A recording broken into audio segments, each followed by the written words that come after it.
வணக்கம் தலைமைகளே. இன்றைக்கு ஜூலை மாதம் 10ஆம் தேதி வெள்ளிக்கிழமை.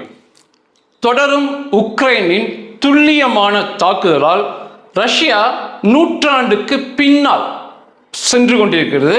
மேலும் ரஷ்யாவுடைய பொருளாதாரம், ரஷ்யர்களின் வாழ்க்கை முறை நிலை குறைந்து போயிருக்கு. அத்தனைக்கும் காரணமே மகா மூடன் புட்டின் மட்டுமே தான் பதிவு செய்ய முடியும். இந்த பதிவுக்கு போறதுக்கு முன்னால் சின்ன வீடியோ நேற்று கிடைத்தது. உக்ரைனில் தகர்க்கப்பட்ட அந்த அபார்ட்மெண்ட், அடுக்குமாடி குடியிருப்பில், அந்த குடியிருப்பில் இருந்த ஒருவர் சந்தோஷமாக, அந்த கட்டடமே அவ்வளோ பெருசாக இடிஞ்சிருக்கு என்றாலுமே சந்தோஷமாக பார்வையிடுவதை நீங்க பார்க்கலாம். சுதந்திரம் எல்லாவற்றையும் விட மிக பெரியதுங்க. ஃபர்ஸ்ட் உக்ரைனுக்காக நான் நிற்பதுக்கு அது மிக முக்கியமான காரணம். ஒன்று, உக்ரைன் எந்த சின்ன தப்பும் பண்ணல. நீங்க உக்ரைன் இந்த தப்பை பண்ணாங்க, ரஷ்யாவுக்கு எதிராக இந்த தப்பை பண்ணாங்க, உலக நாடுகளுக்கு எதிராக இந்த தப்பை பண்ணாங்க, பெண்களை அடிமைப்படுத்தினாங்க, மதவெறியை பரப்புனாங்க, ஏதோ ஒரு சின்ன குற்றம் செய்தார்கள் சொன்னீங்கன்னா ஏற்றுக்கொள்ளலாம். அந்த மாதிரி எதுவுமே சொல்ல முடியாது. சுதந்திரம் எல்லாவற்றையும் விட பெரியது. கோடீஸ்வரனா இருப்பதை காட்டிலும், பிரதமராக இருப்பதை காட்டிலும், ஜனாதிபதியாக இருப்பதை காட்டிலும், முதல்வராக இருப்பதை காட்டிலும் ஒருவர் சுதந்திரமாக வாழ்கிறார் என்றால் அது மிக பெரியது. அந்த சுதந்திரத்திற்காக போராடும் உக்ரைனை மிகவும் பாராட்டுகிறேன். இந்த விஷயத்துல நம்ம தமிழக பிரபல யூடியூபர் மதன் கௌரி அவர்களை மனதார பாராட்டலாம். இந்த ரஷ்யா உக்ரைன் சண்டை ஆரம்பிச்சப்ப அனைவருமே ரஷ்யா பக்கம் நின்று பேசினாங்க. ஏன்னா ரஷ்யா வல்லரசு, ஜெயிச்சிருவாங்கன்னு சொல்லி அனைவருமே, நான் உட்பட, ரஷ்யாவுக்கு ஆதரவாக பேசும்போது மதன் கௌரியுடைய பதிவு எனக்கு இன்னும் நினைவுக்கு இருக்கு. சின்ன நாடு தன்னுடைய இறையாண்மையை பாதுகாக்க, சுதந்திரத்தை பாதுகாக்க அந்த அவ்வளோ பெரிய ரஷ்யாவுக்கு எதிராக துணிச்சலாக நிற்கிறது. ஹேட்ஸ் அப் உக்ரைன், உக்ரைனுக்கு நான் சல்யூட் பண்றேன்னு சொல்லி மதன் கௌரி பேசியிருந்தாரு. எனக்கு இப்ப நினைவுக்கு வந்துச்சு. நிச்சயமாக தன்னுடைய சுதந்திரத்திற்காக போராடும் உக்ரைன் பக்கம் நிற்பதை நான் விரும்புகிறேன். ரஷ்யாவில் பெட்ரோல் நிலையங்கள்ல மிகப்பெரிய அடிதடியை நேற்று பார்க்க முடியுது. பெட்ரோல் இல்லை, உனக்கு இருக்கு, எனக்கு இல்லை, இத்தனை நேரம் வரிசையில் நிற்கிறேன்னு சொல்லி இந்த வாய் வார்த்தைகள் சண்டையாக மாறி மிகப்பெரிய அடிதடியில் முடிச்சு. இந்த பெட்ரோல் பிரச்சனையை ரஷ்ய அதிபர் நேற்று பேசியதை பார்க்க முடியுது. இது புரளி, வதந்தி, எங்களிடம் பெட்ரோல்லாம் இருக்கு, நாங்கள் உலக நம்புறோம்லாம் இந்த மூடன் புட்டின் பேசினதை பார்க்க முடிஞ்சது. ஆனால் பெட்ரோல் நிலையங்கள்ல வரிசையும், பெட்ரோல் கிடைக்காததால் அடிதடியும் ரஷ்யாவில் பார்க்க முடிஞ்சது. அதை தாண்டி ஒரு வீடியோ நேற்று வந்தது, ஆச்சரியமா இருக்கும். நிலக்கரி ரயில், பழைய காலம் போல ரஷ்யாவில் நிலக்கரி என்ஜின் மூலமாக ரயில் இயக்கப்படுவது நீங்க வீடியோல பார்க்கலாம். நிலக்கரிக்கு அப்புறம் தான் டீசல் ரயில் வந்தது, அதுக்கப்புறம் மின்சார ரயில் வந்தது. இந்த மின்சாரம், டீசல் இது எதுவுமே ரஷ்யாவில் கிடைக்காதது போல தொடர்ச்சியாக உக்ரைனின் துல்லிய தாக்குதல் நடக்குது. அதனால இந்த டீசல் இன்ஜின்லாம் நூற்றாண்டுக்கு பின்னால் ஆனது. நான் அதான் பதிவு பண்ணேன். நூற்றாண்டுக்கு பின்னால் சென்று கொண்டிருக்கிறது ரஷ்யா, அவர்களுடைய வாழ்க்கை முறை. நிச்சயமாக புட்டின் திருந்த வேண்டும், அல்லது புட்டின் என்ற ஒரு நபர் இல்லாது செய்யப்படுவார். ரஷ்யாவில் பாராளுமன்ற தேர்தல் செப்டம்பர் மாதம் வருது. நியாயமாக, சுதந்திரமாக நடத்தினால் புட்டின் படு தோல்வி அடைவான் என்று இந்த கருத்து கணிப்புகள் சொல்லுது. ஆனா இந்த தேர்தல் நியாயமாக நடக்காது. வழக்கம் போல புட்டினுக்கே வெற்றி என்று புட்டின் அதிபராக தொடர்வது போல செய்யப்படும் சொல்றாங்க. அதை தாண்டி செப்டம்பர் தேர்தலுக்கு முன்னால கணிசமான ஒரு தாக்குதலை உக்ரைன் மீது பகிரங்கமாக மிகப்பெரிய அளவில் நடத்தி வெற்றியை பெற வேண்டும் என்று இந்த திருந்தாத மூடன் புட்டின் தன் படைகளை அதிகப்படுத்துவதை, மிகப்பெரிய தாக்குதலுக்கு தயாராவதை பார்க்க முடிகிறது. உக்ரைனுடைய உளவு தகவல் அறிக்கை அப்படிதான் சொல்லுது. குறிப்பாக டான்ஸ்டக்ஸ் பகுதி, இது வந்து ரஷ்யாவுடைய அந்த பகுதி பாதிக்கு மேல ரஷ்யாவுடைய ஆக்கிரமிப்பு இருக்கு. அது முழுவதாக டான்ஸ்டக்ஸை பிடித்து ரஷ்யா மிகப்பெரிய வெற்றி என்று அறிவிக்கும் நோக்கில் புட்டின் செயல்படுவது தெரிகிறது. நேற்று நான் இன்னைக்கு 10ஆம் தேதி பேசிட்டு இருக்கேன். நேற்று இரவு மட்டுமே சி ஆஃப் அசோவ் அந்த பகுதியில் 13 கப்பல்கள் தகர்க்கப்பட்டிருக்கு, ரஷ்யாவுக்கு சொந்தமானது. இதுல 12 கப்பல் வந்து எண்ணெய் கொண்டு சென்ற பிரம்மாண்டமான கப்பல்களை யுக்ரைனுடைய பிரம்மாண்ட ட்ரோன் மூலமாக தகர்த்து காட்டியிருக்காங்க. கடந்த 4 நாட்கள்ல மட்டும் 35 எண்ணெய் கொண்டு வந்த கப்பல் ரஷ்யாவிற்கு நடுக்கடல்ல தகர்க்கப்பட்டிருக்கு. இதுல வந்து அநேக கப்பல் முழுவதுமாக முடமாக்கப்பட்டிருக்கு. சில கப்பல்கள்ல பழுது நீக்கும் பணி தொடருது, சில கப்பல்ல தீயை அணைக்கும் பணி தொடருது. ஆக மொத்தம் எண்ணெய்கள் ரஷ்யாவிற்குள் செல்லாத வகையிலும் ரஷ்யாவில் செயல்படும் எண்ணெய் சுத்திகரிப்பு நிலையங்களை செயல்படாத வண்ணமும் தொடர்ச்சியாக தாக்கி ரஷ்யாவை நிலைகுலைய வைக்கிறாங்க. ஒரு தேசத்துல பெட்ரோல் டீசல் மட்டும் இல்லை அப்படின்னா சமையல் எரிவாயு, இவைகள் 3மே இல்லைன்னா தேசத்துல ஒரு நாள் கூட அமைதி இருக்காது, மிகப்பெரிய பிரளயம் ஏற்படும். அதை நோக்கி தான் ரஷ்யாவை தள்ளிட்டு இருக்காங்க உக்ரைன் ராணுவ வீரர்கள். இந்த 35 எண்ணெய் கப்பல்கள் தகர்க்கப்பட்டதை தனித்தனியா துல்லியமான வீடியோவா உக்ரைன் எடுத்து வச்சிருக்காங்க. அதை தாண்டி அந்த கப்பல்களின் பெயர்கள், அது வந்து சர்வதேச அளவில் ரஷ்யா ஆதரவு பெற்ற கப்பல்கள், அந்த கப்பல்களின் பெயர்கள், இருந்த எண்ணெய் விவரம், காலியாக சென்ற கப்பல் விவரம் சொல்லி துல்லியமாக உக்ரைன் வெளியிட்டிருக்காங்க. அதே போல நேற்று இரவு ரஷ்யா ஆக்கிரமிப்பு செய்துள்ள பகுதி, இது வந்து முதல்ல உக்ரைன்ல இருந்துச்சு, கிரிமியால மிகப்பெரிய தாக்குதல் நடத்தப்பட்டிருக்கு. 45 ராணுவ தளங்கள், ரஷ்ய ராணுவத்திற்கு சொந்தமான தளங்கள் தகர்க்கப்பட்டிருக்கு. அதுல ஒரு முக்கியமானது சக்கி தெர்மல் பவர் பிளான்ட் அப்படிம்பாங்க. அணு மூலமாக மின்சாரம் எடுப்பது, மின்சாரம் கொடுத்து கொண்டது தாக்கப்பட்டு மின்சாரம் வராத வண்ணம் முடமாக்கப்பட்டிருக்கு. 3 எரிபொருள் சேமிப்பு நிலையம் தகர்க்கப்பட்டிருக்கு. தொடர்ச்சியா நீங்க பாத்தீங்கன்னா உக்ரைன் அடிக்கிறது போறாமே ரஷ்யாவுடைய எண்ணெய் வளம், ரஷ்யாவுடைய மின்சார வளம் ரெண்டையுமே தொடர்ச்சியா அடிக்கிறாங்க.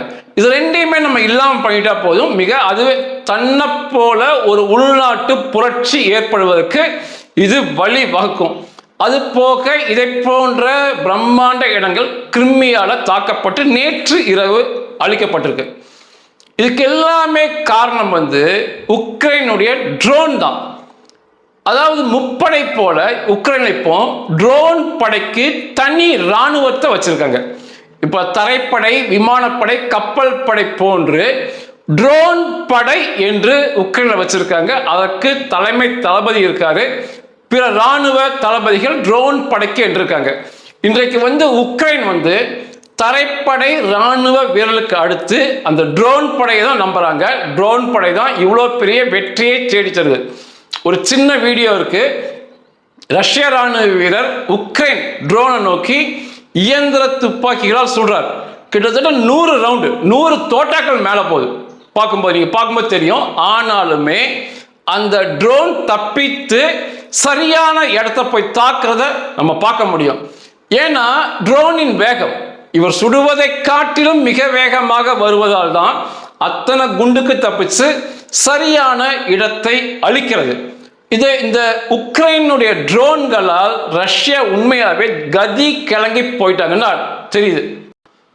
ஒரு காலத்துல பெட்ரோல் வளத்துல உலக நம்பர் ஒன் என்று சொல்லி கொண்டிருந்த ரஷ்யா இன்னைக்கு அதே ரஷ்யர்கள் அண்டை நாடான கஜகிஸ்தான்ல வந்து இன்னைக்கு ரஷ்யாவை ஒப்பிட்டு பேசும்போது பெட்ரோல் விலை குறைவு.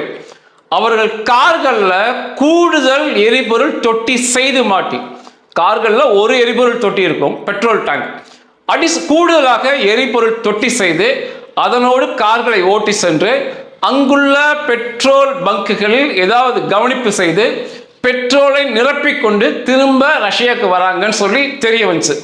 இது வந்து கஜகிஸ்தான் அரசுக்கு மிகப்பெரிய பெட்ரோல் இழப்புன்னு பார்க்கப்பட்டு இப்போ கஜகிஸ்தானுக்குள்ள வருகின்ற ரஷ்ய கார்களை கண்காணிக்கும் அளவுக்கு, தடை செய்யும் அளவுக்கு கஜகிஸ்தான் போயிருக்காங்க. இது எவ்வளவு பெரிய அவமானம் ரஷ்யாவுக்கு. ஒரு நாள்ல கஜகிஸ்தானுக்கும் கொடுத்த நாடு, உலகத்திற்கும் பெட்ரோல் விற்பனை செய்த நாடு, இன்றைக்கு திருட்டுத்தனமாக அந்த மக்கள் பெட்ரோல் வாங்க அண்டை நாடுக்கு செல்லும் நிலை அவருக்கு ஏற்பட்டிருக்கு. வருகின்ற நாட்கள்ல ரஷ்யா மீதான தாக்குதல் இன்னும் தீவிரமடையும். உக்ரைனுடைய தாக்குதல் இன்னும் தீவிரமடையும். உக்ரைன் ரொம்ப நாள் அமெரிக்காட்ட கேட்டிருந்தாங்க. அமெரிக்காவுடைய பேட்ரியாட் வான் பாதுகாப்பு சாதனம், நிச்சயமாகவே உலகத்தில் மிகச்சிறந்த வான் பாதுகாப்பு சாதனம் பேட்ரியாட் தான். ஈராக் சண்டையிலிருந்து இஸ்ரேலை காப்பாற்றுவது இன்றைக்கு வரைக்கும் பேட்ரியாட் மிக சிறப்பாக செயல்படுது. அதை வாங்கிட்டு இருந்தாங்க. உக்ரைன் பேட்ரியாட்டை விலைக்கு வாங்குவாங்க. ஏவுகணைகளை அனுப்பும் அந்த தொகுப்பு பேட்டரி உக்ரைனில் நிறைய இருக்கு. ஆனா மேலே செல்லும் ஏவுகணைகள், பேட்ரியாட்டுடைய ஏவுகணைகள் இல்லை. ஏன்னா எல்லாமே மேலே அனுப்பி அனுப்பி காலியா இருக்கு. ஒரு நாளைக்கு, அதாவது உக்ரைன் என்ன சொல்றாங்கன்னா, தினம்தோறும் இரவு நூற்றுக்கணக்கான ட்ரோன் மற்றும் ஏவுகணைகளை எதிர்கொள்கிறோம், திரும்ப அவைகளை நடுவானில் அழிக்கிறோம் அப்படின்னு பதிவு பண்றாங்க. ஒரு வாரமா எடுத்துக்கொள்ளும் போது 1000க்கு மேற்பட்ட ட்ரோன் ஏவுகணை சேர்ந்து 1000க்கு மேற்பட்ட ரஷ்ய ட்ரோன் ஏவுகணையை எதிர்கொள்கிறோம் அப்படிங்கிறாங்க. அப்படி பார்க்கும்போது இந்த பேட்ரியாட்டுடைய மேலே செல்லும் ஏவுகணையை இன்னைக்கு உக்ரைன் இல்லை. அது இல்லாதனால தான் கடைசியாக ரஷ்யா அனுப்பிய 23 ஏவுகணைகளுமே உக்ரைனை தாக்குச்சு. அந்த மேலே செல்லும் ஏவுகணை இருந்தா தப்பிச்சிருப்பாங்க. அதனால உக்ரைன் என்ன கேட்டாங்கன்னா அமெரிக்காட்ட, அந்த பேட்ரியாட் ஏவுகணை மற்றும் ஏவுகணை தொகுப்புகளை உக்ரைனுக்குள் வைத்து செய்து கொள்கிறோம். இப்போ உக்ரைன்ல சுய தயாரிப்பான பிளம்மிங்கோ அப்படிங்கிற ஏவுகணை செய்யறாங்க. அதனுடன் சேர்ந்து பேட்ரியாட்டை நாங்க செய்து கொள்கிறோம். ஏன்னா நீங்க விற்பனை செய்யும் போது கொடுக்கின்ற வேகம் பத்தவில்லைன்னு சொல்லியிருந்தாங்க. சமீபத்தில் ட்ரம்ப் மனம் மாறி இந்த பேட்ரியாட் செய்யும் தொழில்நுட்பம் லைசன்ஸையே உக்ரைன் கொடுப்பதாக ஏற்றுக்கொண்டார். பேட்ரியாட் மிக சிறந்ததுன்னு பதிவு பண்ணாரு, சிக்கலான தொழில்நுட்பம் கொண்டதுன்னு பதிவு பண்ணார் ட்ரம்ப். அதனுடன் சேர்ந்து நிச்சயமாக அதை எப்படி செய்வது என்று நாங்கள் சொல்லி தருவோம், நீங்கள் கற்றுக்கொள்ளலாம், வருகின்ற நாட்களில் பேட்ரியாட்டை நீங்க அங்க செய்யலாம் அப்படிங்கிற மாதிரி ஒரு உத்தரவாதத்தை ட்ரம்ப் 2 தினம் முன்னால் கொடுத்தாரு. இது ஒரு மிகப்பெரிய விஷயம் உக்ரைனுக்கு. இந்த நேட்டோவுடைய சப்மிட் துருக்கியில முடிஞ்ச பிறகு அமெரிக்க அதிபர் ட்ரம்ப் ரஷ்ய அதிபரோடு பேசுவதாக இருந்தது. ஆனால் இந்த உக்ரைன் ஆதரவு நிலைப்பாட்டால் ரஷ்ய அதிபருடன் அமெரிக்க அதிபர் பேசுவதை தவிர்த்து விட்டார். அதை தாண்டி பேட்ரியாட் செய்யும் தொழில்நுட்பத்தை உக்ரைனுக்கு கொடுப்பதாக வாக்குறுதியும் வழங்கியிருக்கார். ட்ரம்ப் நிச்சயமாக சொல்வதை செய்வார். அமெரிக்கா ஆயுதங்கள் கொடுக்குது, உக்ரைன் அதுபோக ஆயுதம் செய்யறாங்க. இதற்கான பண வசதிகளை ஐரோப்பிய நாடுகள் கொட்டி கொடுக்கிறாங்க. ஐரோப்பிய நாடுகள் அவர்களிடம் உள்ள வான் பாதுகாப்பு சாதனங்கள், அவர்களிடம் இருந்த பேட்ரியாட் வான் பாதுகாப்பு சாதனம், ஏவுகணைகள், பேட்ரியாட் ஏவுகணைகள், அவர்களின் தயாரிப்பான ஏவுகணைகளை உடனுக்குடன் உக்ரைனுக்குள்ள அனுப்புறாங்க. அதை தாண்டி அமெரிக்கா கொடுக்கும் ஆயுதங்களுக்கு தேவையான பண செட்டில்மெண்ட்டை ஐரோப்பிய நாடுகள் பண்றாங்க. அதனால உக்ரைன் களத்தில் தனியாக சண்டை போட்டாலும் இந்த உதவிகள் அவர்களை வெற்றி பெற வைக்குது. அதை தாண்டி உலகம் முழுவதும் இருந்து ஆயிரக்கணக்கான தன் ஆர்வலர்கள், இராணுவ வீரர்கள் உக்ரைனுக்குள்ள உக்ரைனுக்காக சண்டை போடுறாங்க. அதை தாண்டி படித்த பொறியாளர்கள் உக்ரைனுக்குள்ள பயிற்சி எடுத்து இந்த ட்ரோனை இயக்குபவர்களாக, இன்னைக்கு ட்ரோன் தான் உக்ரைனை வெற்றி பெற வைக்குது. அந்த ட்ரோனை இயக்குபவர்களாக உலகம் முழுவதும் ஆயிரக்கணக்கான தன்னார்வலர்கள் உக்ரைனுக்குள்ள இருக்காங்க. இது மிகப்பெரிய வெற்றிக்கு இவையெல்லாம் காரணமாக அமையுது. அமெரிக்க அதிபருடைய இந்த மாறிய நிலைப்பாடு நமக்கு நிச்சயமாக ஒரு தன்னம்பிக்கையை கொடுக்கும். சில மாதங்களுக்கு முன்னால ட்ரம்ப் ஒரு தீர்வை சொன்னார் உக்ரைனுக்கு. அவர் என்ன சொன்னார் அப்படின்னா, ரஷ்யா பிடித்துள்ள பகுதி, இன்னைக்கு என்னென்ன பகுதியை பிடிச்சிருக்காங்களோ உக்ரைனுக்குள்ள, அது பூராமே ரஷ்யாவுக்கு சொந்தம். அதை தாண்டி இன்னும் பிடிக்காத சில பகுதிகளும் ரஷ்யாவுக்கு சொந்தம். அதை தாண்டி அந்த கொடுத்துள்ள இடங்களில் உள்ள கனிம வளங்கள், உக்ரைன் வந்து எண்ணற்ற கனிம வளத்துக்கு சொந்தமான நாடு, யுரேனியம் உட்பட. அந்த கனிம வளங்களை அமெரிக்கா எடுத்துக்கொள்ளும் சொல்லி ஒரு தீர்வை அமெரிக்க அதிபர் ட்ரம்ப் சொன்னாரு. அது ரஷ்ய அதிபர் புட்டின் ஏற்றுக்கொண்டார். சரி, இப்படி சண்டை நிறுத்திக்கலாம், பிடித்த பகுதி பிடிக்காத பகுதி எல்லாம் ரஷ்யாவுக்கு வந்துடும், கனிம வளங்களை அமெரிக்கா எடுத்துக்கிட்டும், இந்த சண்டையை நிறுத்தலாம் அப்படின்னாங்க. ஆனால் துணிச்சலாக அன்றைக்கு உக்ரைன் அதிபர் ஜெலன்ஸ்கி ஏற்றுக்கொள்ளவில்லை. நான் கூட முட்டாள்தனம் சொல்லியிருந்தேன், ஜெலன்ஸ்கி ஏற்றுக்கொண்டு சண்டையை நிறுத்தலாம் சொல்லி. ஆனால் தொடர்ச்சியாக தன்னம்பிக்கையோடு அந்த சின்னம் சிறு நாடு போராடி இன்னைக்கு இந்த சண்டை போச்சுன்னா ரஷ்யாவுடைய பகுதிகளை ரஷ்யா இழக்க நேரிடும் நிச்சயமா. அந்த அளவுக்கு தாக்குதல் மிகப்பெரிய அளவு போயிட்டு இருக்கு. நான் சொல்வது வந்து உக்ரைன் வந்து மிக துல்லியமாக இந்த இராணுவ தளங்கள், எண்ணெய் வளங்கள், மின்சார வளங்களை தாக்கும் போது மூடன் புட்டின் பதிலுக்கு அங்கிருந்துமே தாக்குதல் நடத்துறாங்க. ரஷ்யா இருந்துமே எந்தவித இலக்கின்றி பொதுமக்கள், அப்பாவி மக்கள், குழந்தைகளை கொல்வதில், பொதுமக்கள் வீடுகளை இடிப்பதில் திருப்தி அடைந்து சந்தோஷம் அடைந்து கொண்டிருக்கான் புட்டின். ஆனா உக்ரைனுடைய தாக்குதல் துல்லியமாக இருக்கு. இதே போல சண்டை நீடித்தால் ரஷ்யா தன்னுடைய பகுதியை இழக்க நேரிடும். இது நிச்சயமாக தன்னம்பிக்கையாக எடுத்துக்கொள்ளலாம். ஏன் வந்து மூடன் புட்டின் அப்படிங்கிறனா, இதுவரைக்கும் நடந்த சண்டையில உலகப்போர், முதலாம் உலகப்போர், இரண்டாம் உலகப்போர் மிக அதிக நாட்கள் நடந்த சண்டை அப்படிம்பாங்க. அன்னைக்கெல்லாம் வந்து இணையதள வசதிகள் இல்லை, இந்த அளவுக்கு மக்கள் பக்குவப்படவில்லை, பல சர்வாதிகாரிகள் சேர்ந்து சண்டை போட்டாங்க. அதை தாண்டி இரண்டு உலகப் போரையும் தாண்டி மிக அதிக நாளாக இந்த ரஷ்யாவுடைய தாக்குதல், உக்ரைன் மீதான போர் போயிட்டு இருக்கு. எந்தவித சிறிய கவலையும் இன்றி இந்த மூடன் புட்டின் இந்த சண்டையை தொடர்வதற்கு, அவனுடைய பதவியை காப்பாற்றுவதற்கு செயல்படுவது கொஞ்சம் கூட ஏற்றுக்கொள்ள முடியல. முதலாம் உலகப் போர் வந்து 1568 நாள் நடந்தது. இரண்டாம் உலகப் போர் வந்து 2194 நாட்கள் இரண்டாம் உலகப் போர் நடந்தது. ரஷ்யாவுடைய உக்ரைன் மீதான தாக்குதல் இப்ப நடக்கிற சண்டை 1600 நாளை தாண்டி போகுது.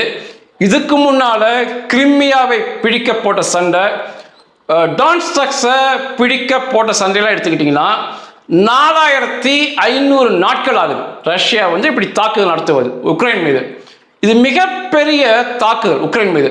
ஒரு சின்னம் சிறு நாட்டை இந்த மிகப்பெரிய போர், இப்ப நடக்கிறது தான் மிகப்பெரிய போர். இதுவே 1600 நாள் தாண்டி போவது. இன்னும் சண்டை போடலாம் என்று புட்டின் நினைத்துக் கொண்டிருப்பது, லட்சக்கணக்கான இராணுவ வீரர்கள் செத்தும் லட்சக்கணக்கான மக்கள் செத்தும் கவலைப்படாமல் இருப்பது நிச்சயமாக நீக்கப்பட வேண்டிய முதலாம் ஆள் புட்டின் என்றே சொல்ல தோன்றுது எனக்கு. பார்க்கிற இந்த நாய் வந்து இந்த தாக்குதல்ல உயிர் பிழைத்த நாய், உக்ரைன் இராணுவ வீரர்களால் காப்பாற்றப்பட்ட நாய். அதனுடைய நன்றி பார்வையை நீங்க பார்க்குறீங்க. அதே போலதான் இந்த பூனையுமே. உக்ரைன் மக்கள் வந்து தங்களை நேசிக்கும் அளவுக்கு இந்த பெட் அனிமல்ஸ், தெருவில் தெரியும் நாய்களை, பூனைகளை அதிகம் நேசிக்கிறாங்க. நானும் அப்படி ஒரு ஆள் தான். தெருவில் இருக்கும் அனாதை நாய்கள், பூனைகளை அவற்றை பராமரிப்பது என்னால் எவ்வளவு முடியுமோ அதை செய்வேன். இந்த உக்ரைன் மக்களுடைய இந்த அன்பு எனக்கு பிடிச்சிருக்கு. இந்த பூனையுமே, தெரு பூனை வந்து உயிரோடு காப்பாற்றப்பட்ட பூனை. இப்ப நீங்க பார்க்குற தம்பதிகள் சமீபத்தில் ஒரு 3 தினம் முன்னால இந்த முட்டாள் புட்டின் நடத்திய தாக்குதல்ல ஒரு அடுக்குமாடி குடியிருப்பு இடிக்கப்பட்டது. அதுல பிணமாக கிடைத்தவர்கள். இந்த பிணங்கள் எப்படி கிடைச்சதுன்னா, அந்த சின்ன பையன் மேல, அந்த பையனை காப்பாற்றும் நோக்கில் அவங்க அம்மா மேல இருந்தாங்க. அந்த இருவரையும் காப்பாற்றும் நோக்கில் அவங்க அப்பா இருவருக்கு மேல அவரை வந்து சுவரா வச்சு இருந்தாரு. ஆனா 3 பேருமே கொல்லப்பட்டு தான் கிடைச்சாங்க. இது இத்தனை தாக்குதலுக்கு மேல, இவ்வளோ பெரிய படுகொலைக்கு மேலேயுமே இந்த உக்ரைன் மக்கள் ஒருவருக்கு ஒருவர் உதவுவதை பார்க்க முடிகிறது. ஒரு சின்ன பையன் ரொட்டிகளை கொண்டு வந்து பிறருக்கு விநியோகம் செய்வதை பார்க்க முடியும். உண்மையாகவே அந்த உக்ரைனுடைய மக்களின் அன்பு எனக்கு மிகவும் கவர்ந்தது. நிச்சயமாக புட்டின் ஒரு சர்வாதிகாரி, ஒரு மகா மூடன். அவனுடைய அந்த ரஷ்யாவுடைய அப்பாவி இராணுவ வீரர்கள் 5 லட்சம் பேருக்கு மேல கொல்லப்பட்டும் இன்னும் மனசாட்சி இல்லாம அவனுடைய பதவியை காப்பாற்றுவதற்காக இன்னும் தாக்குதலை பெரிதுபடுத்துவேன், ஜெயிக்க முடியாத சண்டையில திரும்ப அந்த இராணுவ வீரர்களை ஈடுபடுத்தி மரணம் அடைய வைப்பேன் என்று அவன் நினைத்துக் கொண்டிருப்பது நிச்சயமாக மிகப்பெரிய ஹிட்லரை தாண்டிய சர்வாதிகாரி புட்டின் என்றுதான் எனக்கு சொல்ல தோன்றுகிறது.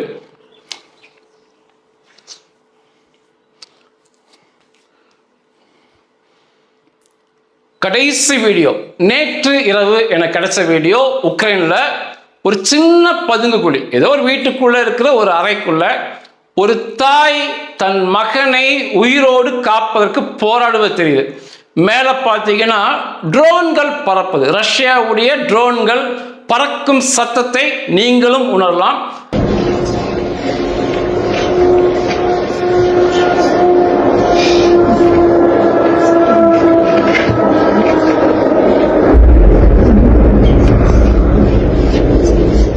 அதையுமே அந்த தாய் உணர்ந்து அழுவதை நீங்க பார்க்க முடியும். அவங்க என்ன பதிவு பண்ணியிருந்தாங்கன்னா, ஒரு சங்கீதத்தின் வசனத்தை வாசித்தேன்னு சொல்லியிருந்தாங்க.